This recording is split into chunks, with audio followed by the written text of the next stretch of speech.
acoustic, but I always played in like hardcore bands and stuff. My dad and godfather ran like a really sweet hardcore venue in Indiana in the 80s called the 7th Level, so I kind of came up in this community. So it's been really fucking ill to like play a show tonight with a bunch of dope fucking hardcore bands.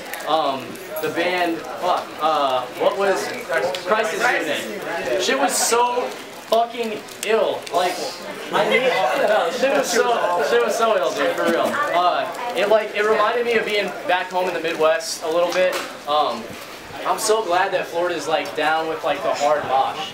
Like, that's sick. Like, I saw somebody spin kick in the crowd and nobody got mad, and I was like, dude, that's my shit. Like, everybody here is good sports. We're all just kicking it, literally. We're all literally kicking each other in the face, and everyone's just about it. Beyond that, I can't explain how awesome it is to see a scene that is so well integrated. In the Midwest, sometimes you see a lot of fucking white male faces in the audience.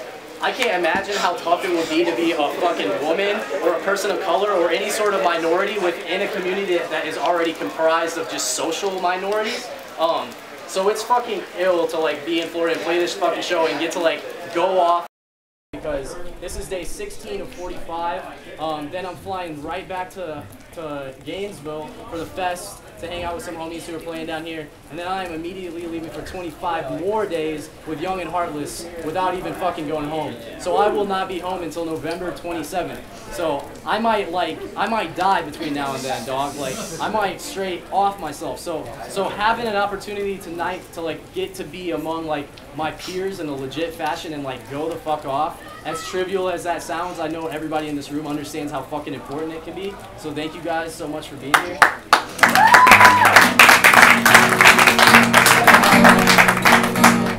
I'm gonna play a few quiet, sad songs for you guys. This is gonna be an interesting juxtaposition. I might have kicked you in the face earlier. Now I'm gonna play you some sad music, but you know what? I'm an emotional guy. It goes from 0 to 100 real quick, as Drake said. This is a song called Indianapolis 2008. It's about a trip that I took to Indianapolis in 2008.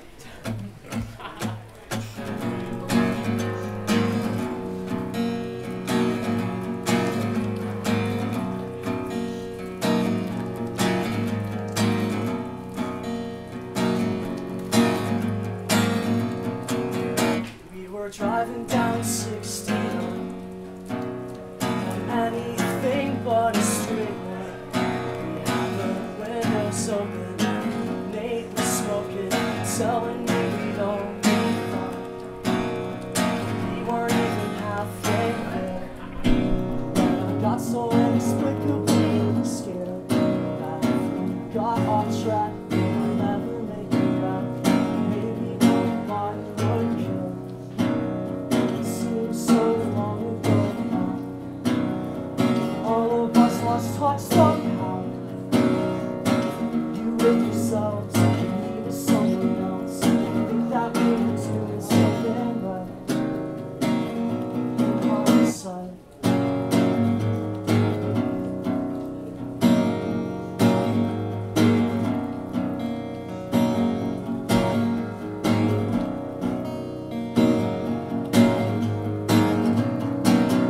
It was raining by the time we arrived, but we were just glad to be alive. We walked around the canals, faceless in downtown, everything seemed so bright. We realized we had nowhere to stay, so we said our goodbyes and got underway. Sleeping in a shitty hotel, as far as I can tell, never had a happier day. So trivial, we can't ever get it back again. We grew apart, we fell with broken hearts. I guess I really learned some shit that night in hindsight.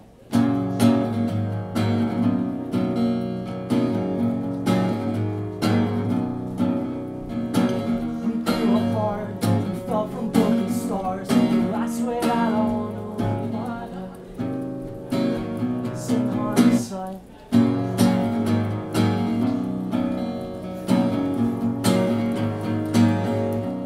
Thank you guys.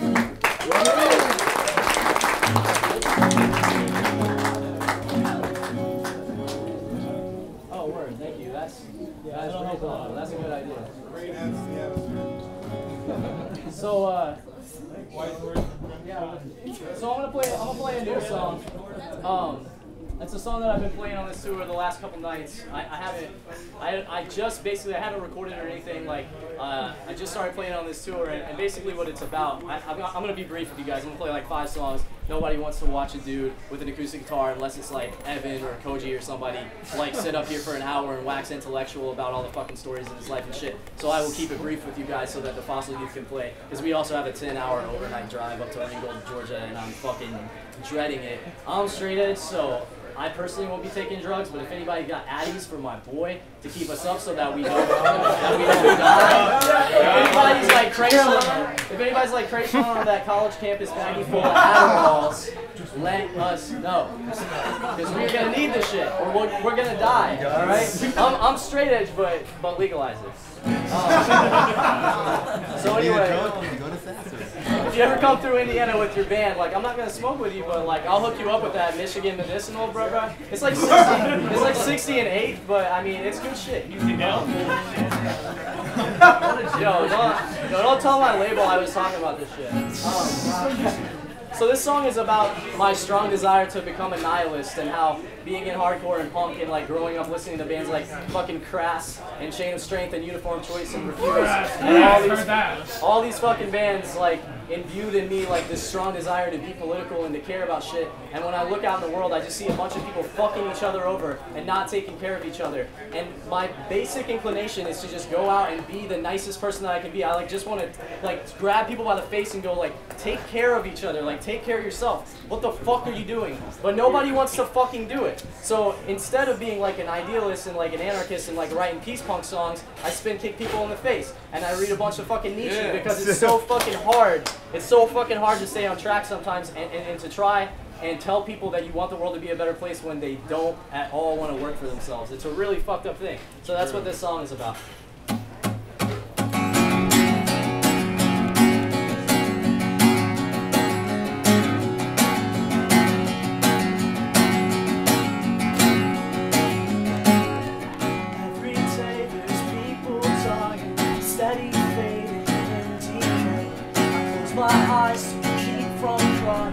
Try my best to break away, but there's some sort of magnetism that keeps drawing me back. I wish that I could just stop caring, go become a nihilist. I don't wanna sing this song forever, else my heart is one day bound to break. I hope that we can see this through together.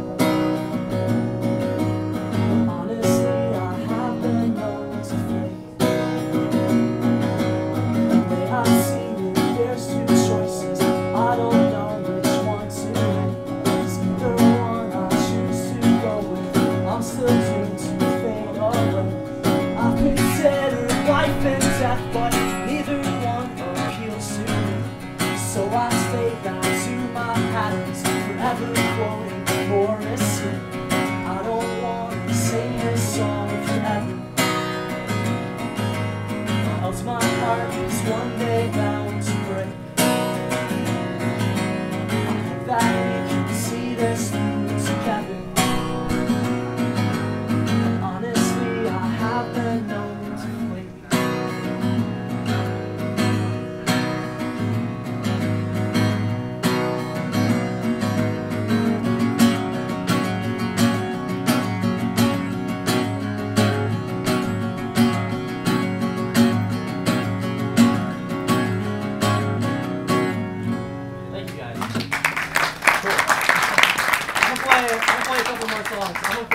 I'm gonna play a song by a band called Sebadoh. They're a 90s indie rock band. They're fucking ill. They're one of my favorite bands ever. I have a brand new record in the back that a label called No Sleep Records was kind enough to put out for me.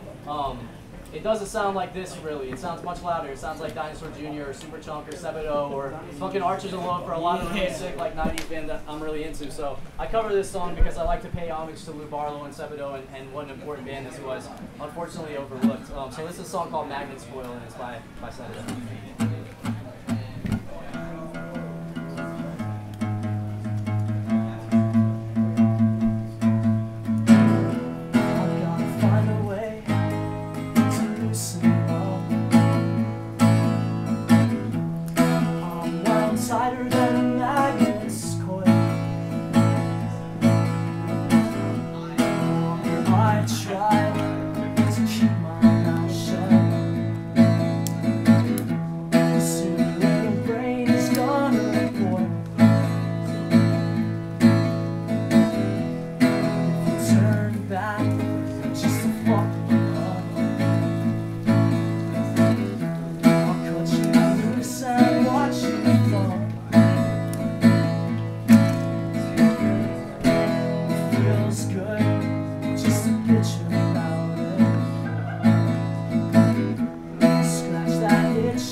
Okay, cool. I'm gonna play 2 more songs and then I'm done. Fossil Youth is playing next. I've been out with them, like I said, for 16 days. We got 45 total on this tour. They're really fucking good. They're a long way from home. They're from Oklahoma. I'm from Indiana. We all have merch in the back. I think I have like smalls and XLs in the t-shirts left. So if you're petite, you can get a small, and if you're a man of any size, you should wear an XL because you gotta have some swang in it. Like, I'm just telling you, man, like, the shit does not need to cling to your body. The bigger it is, the better. The lower the jeans, the better. I'm just letting you guys know. I preempted that hood shit years ago, and it's eking its way back into fucking hardcore. Like, get your E-Town Concrete and Fury 5 shirts now, baby. Get them now. You gotta get them now because I'm gonna buy them all up if you don't get them. I'm gonna play this song now. It's called To Impart a Little Wisdom, and it's about Friedrich Nietzsche said, sometimes, I'm paraphrasing, but if you stare long enough into the abyss stares also into you. And it's also about how badly I wish I were Morrissey. Not that I wish I were Morrissey, because he's kind of a prick, but that I could like write music as well as Morrissey. Like, but he's kind of tight though. We'll talk about it after my set.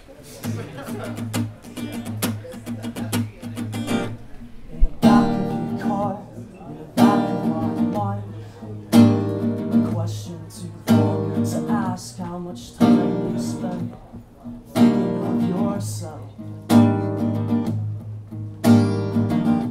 But I already know, yes I already know, so the light gleams off of your eyes, it belies the ugliness inside. We are such little things, fear turns us into irrational beings. But I know it's not fear that drives you.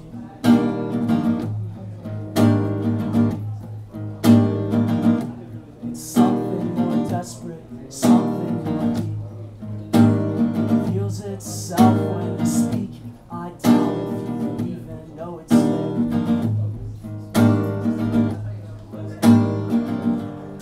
This is the truest thing, the truest thing that I know. If you doubt yourself, if you out yourself as human, our collections of our ancestors' errors, gross imperfections are much less than you think we are. Our collections of our ancestors' errors, gross imperfections are much less than you think we are.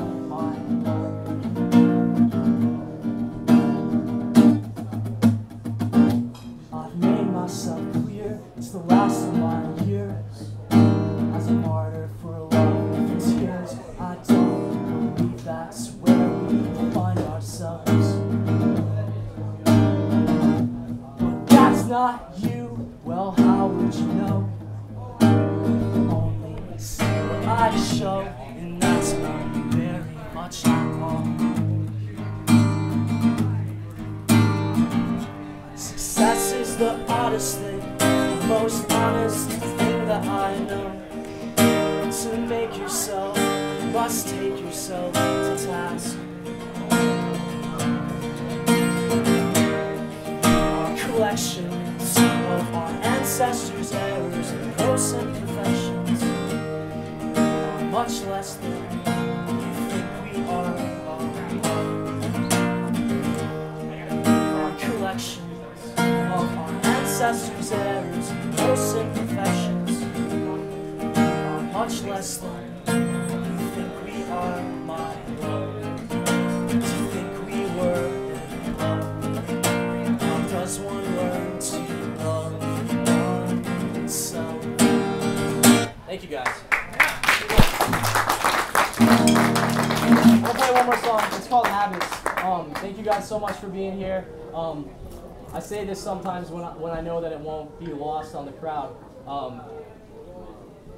The communities that I grew up in, the people that I grew up with, the environments that I grew up with in Indiana, a lot of my friends tread like a really dangerous line. And a lot of those dudes ended up either in prison or strung out on heroin or dead. And some of them are like teachers and did really fucking well for themselves. But if it weren't for discovering this channel of expression and communication because of the records that my dad and his friends put me onto when I was a kid, and my involvement in my local scene in the early 2000s, I could very easily be dead, or I could very easily be incarcerated, or doing a lot of things with my life that are a lot less positive than this, and being involved with a lot of people who care a whole lot fucking less than people in this scene care. So thank you guys so much, not just for being here tonight, but for giving a fuck enough, even if we have a bunch of disparate worldviews, if we're not always on the same page, just for caring enough to come to one room, be together, not fucking fight, like, just for one fucking minute, like, forget about all the bullshit that is going on in the world, and, like, focus our energies on something that ultimately has the power to be so fucking positive. Thank you guys for hanging out with me, listening to my set.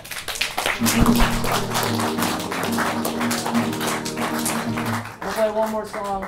In the Midwest, we have the polar vortex in the winter. It fucks you up hella bad. I'm crazy bipolar anyway, so my serotonin goes down the shitter in the winter time, and I make really bad decisions over and over again habitually, and that's what this song is about. Again, thank you guys for hanging out with me.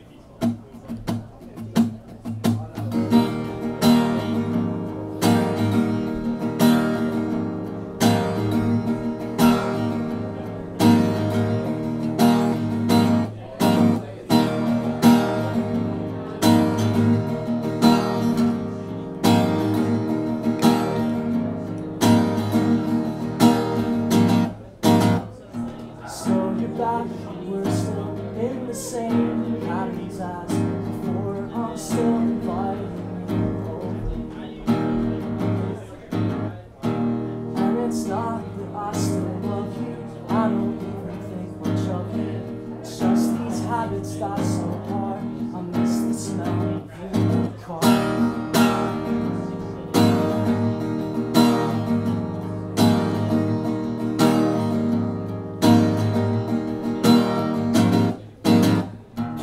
So strange how much we laugh when we talk about the past. Wasn't funny then, so why should it be now? It's all part of the games we play to hide the things that we can't say. It's that crippling self-doubt we're always talking about.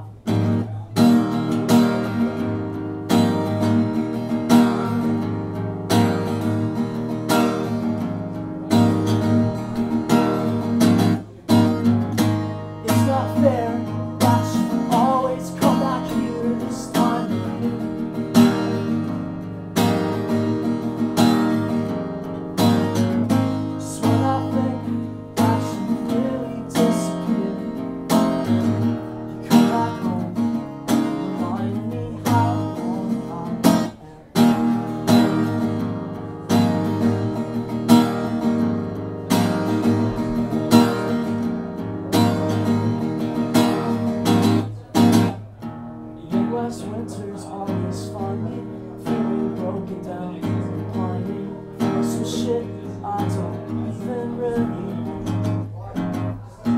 Let's not talk about the past, I don't know why I even asked. I can't believe this used to be the reason that I breathe.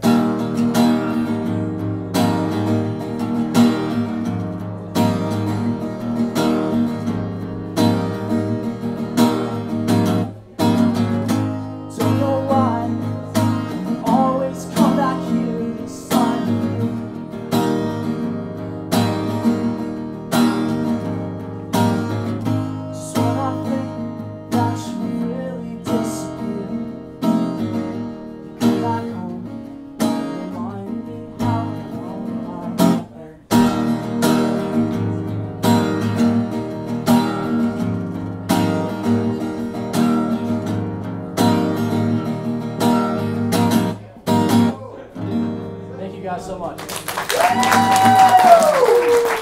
has been the best show of tour so far, so thank you guys. Thank you to Ralph for letting us do this, and please watch my homies at Possible. Thank you guys.